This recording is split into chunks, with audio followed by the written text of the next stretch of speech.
Hello everyone and welcome back to Packs and Recreation. And today we continue our saga of weird artifacts with relic tokens, the Lineage collection. So on Magic the Gathering's history, there have been a series of tokens thingies created by UltraPro. You may have seen the figures one that were created by WizKids, but UltraPro decided to have a relic token saga, and it lasted for a while. This is actually the second one, because the first one was called Eternal Collection, then you have the Lineage Collection, later the Legendary Collection, and finally the Relentless Collection. And I think that they call it quits with that one, and that was the last one. But today we are focusing on the one with Karn. Now, let's see what is this all about. And let's remove the plastic because it makes it easier for me to edit the video later. So,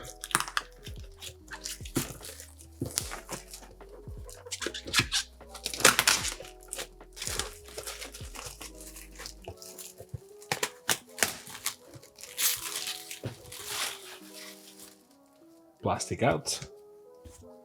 And Karn the Conqueror Relic tokens, Lineage collection, is by UltraPro, so this time no WizKids or anything like that. Stay connected with us, UltraPro, UltraPro, UltraPro, and UltraPro is actually better at this than some other people because it has the number of things. This display contains 24 packs, each with 3 randomly inserted relic tokens. So we are in for a ride, people, because it's 24 things to open, each with 3 quote-unquote cards. Now, this is supposed to fulfill the same function as a booster box. As you can see, you're supposed to have it in your store as a display, and then, you know, people buy this and they crack this, etc. So we're gonna do the megalomaniac thing, which is we're going to open them all at the same time. Just put the box here and let's start. So in terms of packaging, not much to scratch here, basically a simple booster of tokens. And you may be wondering, but what is a token, a relic token? You may have been spoiled here right now, but I will show you in a second. 3 dials, so in case it will be your first experience in a store back then, and this is from 2018 if I'm not wrong. Let's see, this has to 2018, right? So this is from 2018. So back in 2018, which is not that long ago, but yeah, that's 6 years. You will see this in the stores, and it's like each package has 3 dials to track token power and toughness or other game mechanics, life total, loyalty, energy, etc. There are 17 different ones to collect in the set, and tokens are randomly selected tokens. Tokens are randomly selected, tokens shown might not be included. The packaging illustration by Jason Chan, which is the card illustration. So UltraPro always has this weird advantage over other manufacturers because they are married with Wizards of the Coast and no one else can use magic art. So that's either the best relationship ever or it's not that good and they have to split profits like 50-50 with Wizards or something. Now, interestingly, it opens either in the back or on top, which let's go with on top for this one. Well, not the best opening, but you're already familiar with that if you watch this channel. And 3 tokens and a piece of paper. Besides that, not that much. So a little bit of an intro because I am not going to be this merciful with the others. An insert, and God knows we love our inserts in this channel. So let's see what the insert is all about. Oh, it's the good type of insert, the one that is for you to track if you have the collection or not. Oh my god. Okay, I was like, oh, this is a small piece of paper for 17 things. And it's like, well, not really, because you have 8 here. So let's see what we have here. We have ooze, poison counters, Liliana, which is a counter as well, worm, but I love those worms. They always appear in our lives. Saproling, Karn. So Karn and Liliana have special treatment. Liliana again. So Liliana twice. Another worm. I guess that if they are like counterparts of each other, maybe it makes sense. I don't know. UltraPro. And then some more info here. You have a Topter, because of course we need Topters. You have a Vampire, makes sense. Elf Warrior. Merfolk. Dinosaur, and it's always the same dinosaur with the feathers, which is weird. Pirates, Demons, Bird, and an Elemental. And the problem is that, because of course, you can already see that this is going to be problematic, because, well, we have 24 in the box and there are 17 to collect, so mathematically we could be able to pull them all. Could. Doesn't mean that it's going to be the case, because probability. But it was, you know, a doable thing. But then I realized that besides the multiplier of not being able to get them, you have the foil multiplier. So you can get these things in foil. And that's going to be a problem. So on the back, these are fairly solid. Well, they're not perfect, as you can see already. There is a little bit of a scratch or something there, but they are fairly solid. I was expecting something shittier, to be honest there. And they have a plastic protector. Okay, not bad. Let's remove the plastic, because that's something that you should do at all times with everything. Don't keep it unless in your electronics, because it accumulates static. And the first one that we pull is a pirate one. Again, I'm being merciful with the first ones, because we need to go into details. Then it's just going to be crack.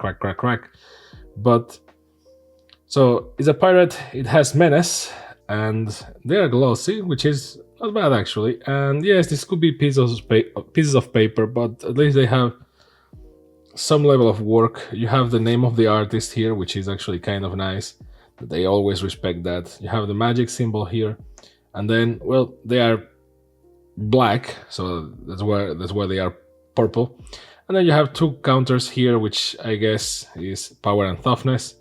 So you can be like, oh, it's a 1/1 pirate, and this one is actually practical and easier to carry than the figures. Not as cool as some D&D looking figures. And this number, which I'm going to attribute it as the number of pirates that you have, because, you know, if you have something like this, why having like 70 of them if you can just have one and be like, I have 4 pirates 1/1, right? And there you go. So not a bad idea, not a bad invention at all. I'm kind of, at the beginning when I bought this, I was like, okay, whatever, plastic things, but it's kind of cool and kind of very useful. You put it there, and I know, like, ironically, I pulled the one thing that I never create tokens of, because I never played with pirates.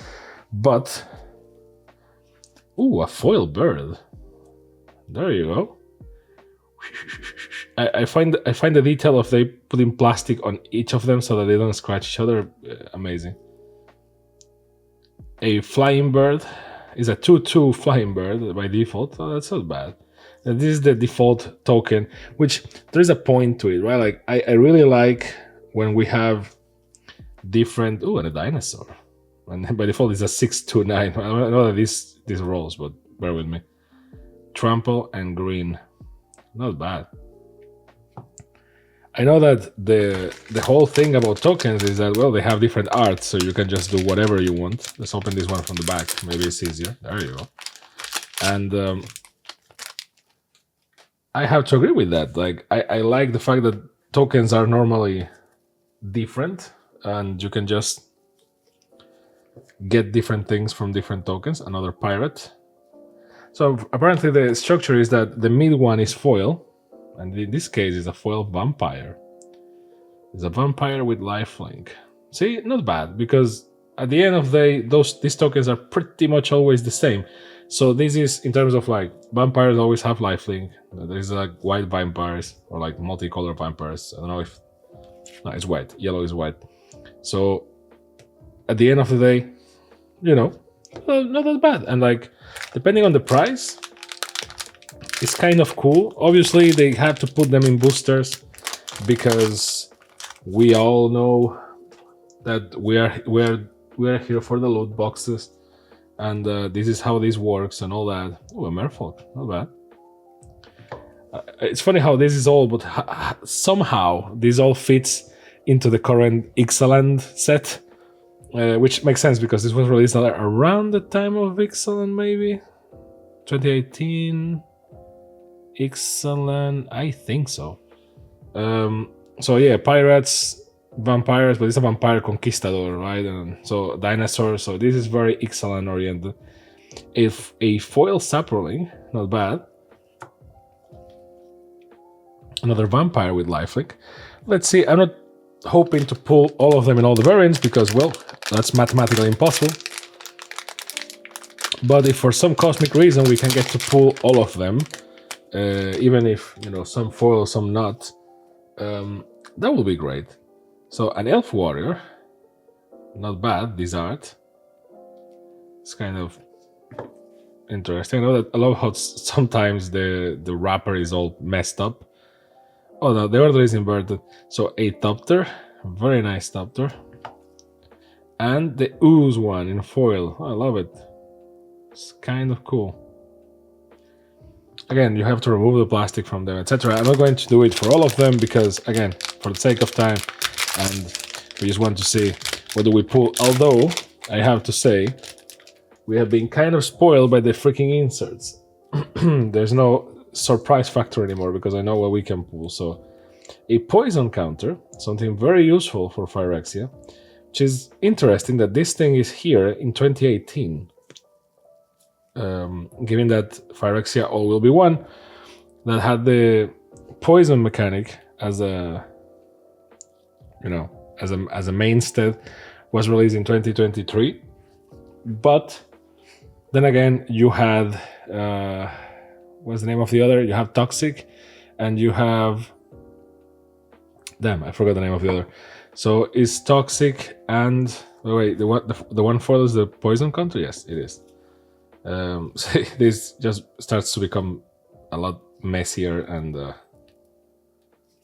just weird. See, like, they look better without the thing. Another pirate.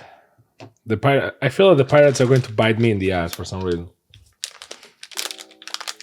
Because I said I never play with pirates. Also, the thing that I'm getting the most is pirates. That's for sure. Elf warrior.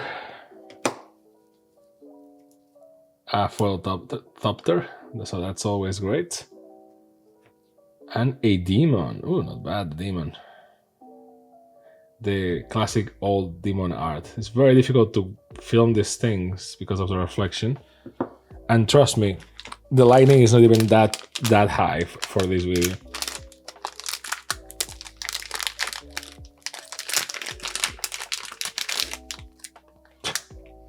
We're not even trying at this point.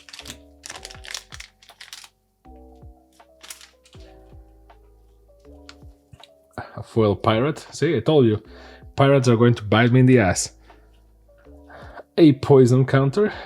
Not bad.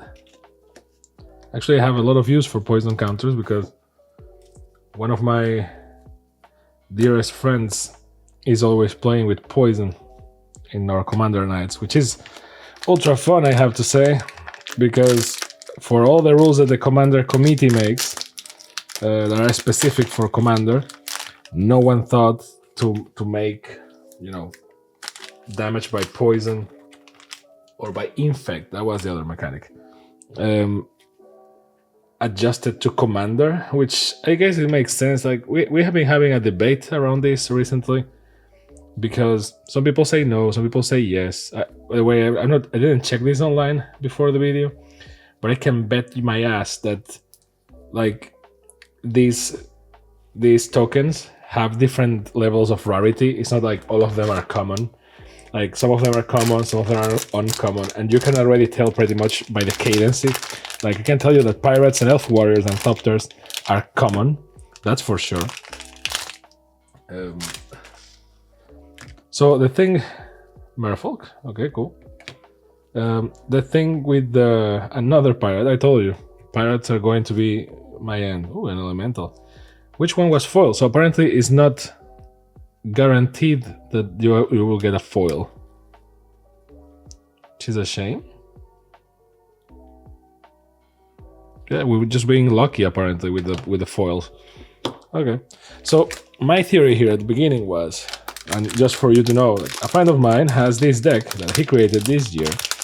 There is a mono white poison damage deck, and that deck is all about Skrelv, Defector Might, as the commander, right? And the Skrelv, Defector Might, is one of those things that, honestly, either we are very dumb as a group, or he is secretly a genius or something, because I don't see that being used that much. And there is a reason for it. The deck needs to be constructed in a certain way for it to compensate for the rest of the gameplay. So Skrelv Defector Might, in case you are forgetting, is a 1/1 Fire Action Might. That is an artifact creature, is white, and it has poison 1, and it has an ability that you can tap it and pay Fire Action white. If I am recalling correctly, we can put the card on the screen, I guess, but like, if I'm not wrong, you can pay Fire Action white, and you can give protection from a color to another creature. And you may be like, and you also give it, oh, card, nice. And you also give it, I guess this is used as a life counter, maybe. Like, oh, I have 40 points of life. Which, mind you, was one of the uses for these things. Like I think it's the Legendary Collection is mostly for that, is to track life and stuff like that, because all the characters shown in there are not tokens. And like, here they put Karn for the appeal, and Liliana as well, I guess. And you can use them as life counters, which are still better than using a D20. But whatever, I digress. So the Skrelv Defector Might is certainly a card. So the fact that you can give immunity, we're going to get a bunch of elf warriors. The fact that you can get immunity or protection from a color to a creature and give it poison, you know what the reason is, right? The whole goal here is for you to make that creature unblockable to your opponent. And yes, as a reminder, if your opponent has multicolored creatures, you only need to target one of those colors. So if you have a blue creature and a green-blue creature, and I say blue, none of them can block because both of them are blue. So it's very nightmarish, because Skrelv Defector Might costs 1 white and is a mono white deck. So by default, even you only need one plane in your hand to call a Skrelv. When you call a Skrelv, it doesn't have haste, thank God, but it immediately is on the battlefield, so it has an advantage. The only way, and then that person starts poisoning the others. And in a normal commander game, which is 4 players, it's not that OP, because, well, that person needs to deal 10 hits to every person individually for them to kill them, and everyone is immediately aware of the, immediate danger that a person with a poison deck is on the battlefield. So the first time we play 1v1, and you may be thinking, well, you fool, commander is not for 1v1. It's like, yeah, I know. Sometimes we play 1v1 as a short-handed way of playing like buffed up Magic the Gathering and testing some decks. And yes, there are decks that are completely useless in 1v1 formats, mostly because they say like for each player, etc. So those are not very good to test, but some of the others we can just test very quickly in a 1v1 and then imagine multipliers if we had more players, right? So you can get a pretty good idea of how things are rolling. Well, at least we've Karen twice, so the illustration from the box is safe with us, I guess. this is a mess in the table. That side where I'm putting the thing is a mess because, and then I have to clean all that up. So the whole thing is that, well, imagine playing 1v1 against that, right? Like you're thinking, well, that's easy. You just need to remove the commander. It's like, yes, you can kill the commander with something. The problem is, the commander immediately comes back because it only costs 1. So by the time that you cast something that can remove it, which likely is going to cost you 2 or 3, unless you have Force of Will, I guess, is likely he already has mana to call it again with the commander tax. So calls it again with the commander tax, and here we are again. And plus, obviously, Skrelv is not the only thing in his deck, so he has a bunch of... Oh, worm, nice. I love how worms are always treated like a rare mythic thing, and it's like... Whatever. I feel that they missed an opportunity to put like X out of X in the back so that you can get triggered by the rarity, but whatever. Yeah, you can tell that top tiers... You can tell that the commons are somewhere here, and weirdly birds are not common, and saplings are not common, or at least we're not getting very lucky in that department. So... And going back to the poison token thing, when those games starts, he starts distributing the poison counter cards. Ooh, Liliana. And not bad, huh? And it's a... I don't recall this card art. Like the other is the classic Liliana art, but this one I don't. Not bad. As a life counter, not bad. Another life water. And then the debates started to appear about... Shouldn't commander have like double the damage, like 20 instead of 40, instead of 10? Because if you're done 10 damage in a 20 life point game in Magic, you should be done 20 in a 40 life point game, right? But then when you're playing against 4 people, I guess it's not that easy for all the damage to pass.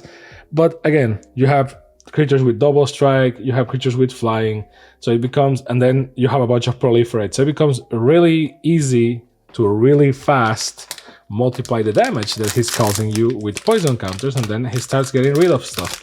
And also, again, because you might be thinking, well, that's easy, just transform his commander into something, and you got rid of it. It's like, yes, but you're playing commander, you need to get that card within 100 in less than 6 to 5 turns, because in 5 turns you are dead. He has a bunch of double strike, a bunch of multipliers.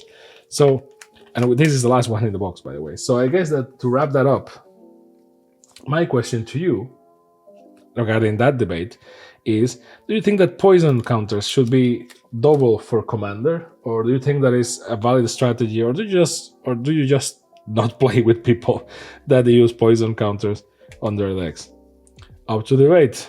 And that was the last one. So let's see how we did compared with an insert. I mean, we can count them, right? Like 1, 2, 3, 4, 5, 6, 7, 8, 9, 10, 11, 12, 13, 14, 15. So we're missing 2. And if I recall correctly, one of the ones that we're missing is Liliana, and the other, I don't know what it is. So the normies, we have them all, apparently. And we have at least 2 copies of each, so not that bad. And the ones that we are missing are Liliana with the classic art and one of the worm arts. So this Liliana and this worm. Yep. So not that bad. Like, it's a shame that we couldn't pull the entire collection in a single go, but hey, not bad. And we got some foils. I didn't get to count the foils. We could do it, but I can tell you that we didn't get the 17. I'm more of a collector of the whole set than if we have them like all foil and non-foil. But hey, not bad. So, based on this, let me know what you think about these counters. To be honest, I wasn't expecting anything, and I think I'm going to use them a lot compared to what I was aiming to do with them, which was not that much, really.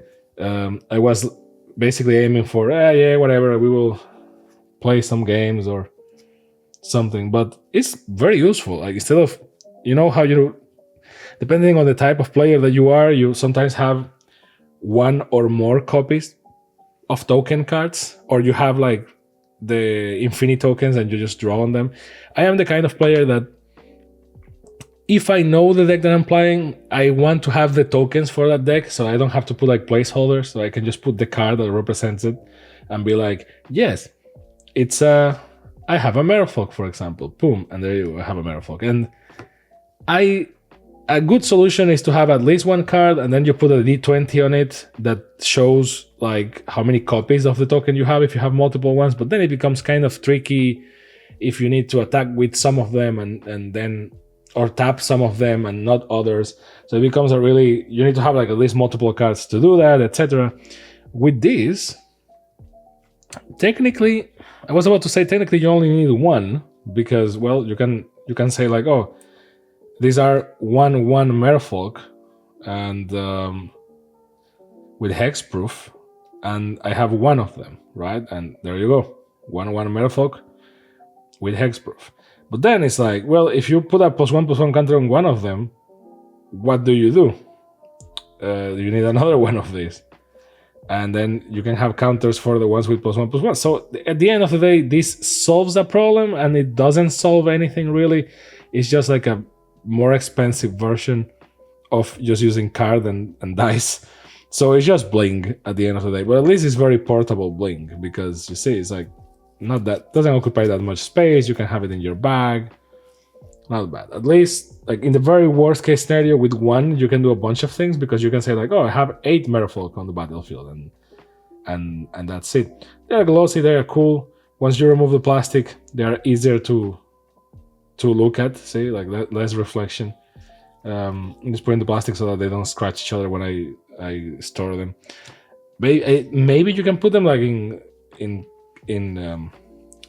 cards, in the UltraPro sleeve pages. They kind of fit, and that way they don't scratch each other, maybe. Or you just can just throw them in your bag and F it. I mean, at the end of the day, they're just plastic things, so F it. You're supposed to use them, not to store them for your funeral. So, not bad, actually. It's kind of cool. It's kind of, it's kind of a bling bling kind of thing. For example, I have a bunch of elves and vampires, which makes sense because those are very tribal things.